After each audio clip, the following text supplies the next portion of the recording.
The great Miles Davis passed away 30 years ago today, September 28th, 1991. It was a very sad day for me. We went to dinner at a couple's house, and the guy said to Kathy, "Why is he crying? Did he know him or something?" And Kathy said, "Well, no, but, it was just sad, that's all." And I like to tell a story about Miles that only I can tell, and it shows a side of Miles that doesn't usually get a lot of publicity. He has this reputation, the Prince of Darkness, and Miles said white people this and white people that. But I'm here to tell you there's another side to Miles that it's just so cool. So a little backstory. We went to see him in July and August of '74 at Paul's Mall in Boston. And the first time I saw him, I was way back, like 3 or 4 tables, 20 or 30 feet away. So after that, it was general admission. After that, I made sure I was at the door, sitting on the step when they opened it, so I could always get the table in front. And the next 5 times I saw Miles, between then and May of '75, I was in front of him, except one night I was next table over in front of Pete Cosey, which was pretty cool. I was so close, I could just reach out and play his wah-wah pedal with my foot if I wanted to, or was stupid enough to.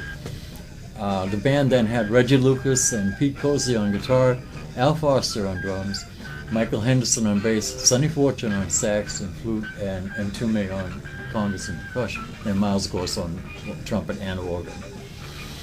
And so they did this thing the first night. It was this reggae thing instead of boom, boom, boom, chak, doo, doo, doo, chak. That was a cute, nice little lick. I dug it. So when they came back in October, I only got to see him one night in October, and he had another guitar player, Dominique Dumont, was playing with him then. But Miles and the band walked out on stage. It was very quiet. All you could hear was the hum of the amplifiers and a tinkly glass at the bar.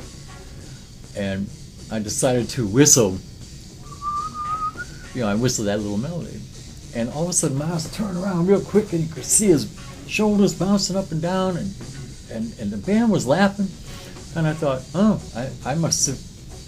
you must have whistled what they were getting ready to do. Well, they didn't play it, and that was it, I thought. And then May came around, '75, and I saw him the last 2 nights, Friday and Saturday, the second and the third. And he came out for the last set Saturday night, and he threw his arm down, and here's Al Foster with a thick, funky beat.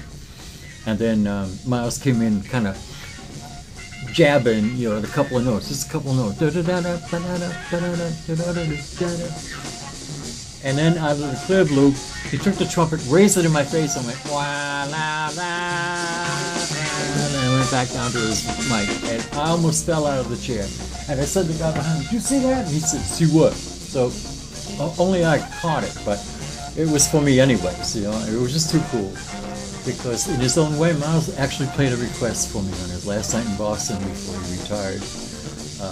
And that's just too cool, And I had to share that story. And so Miles, if you're out there anywhere, I love you, man, and you were the greatest. And thank you for listening.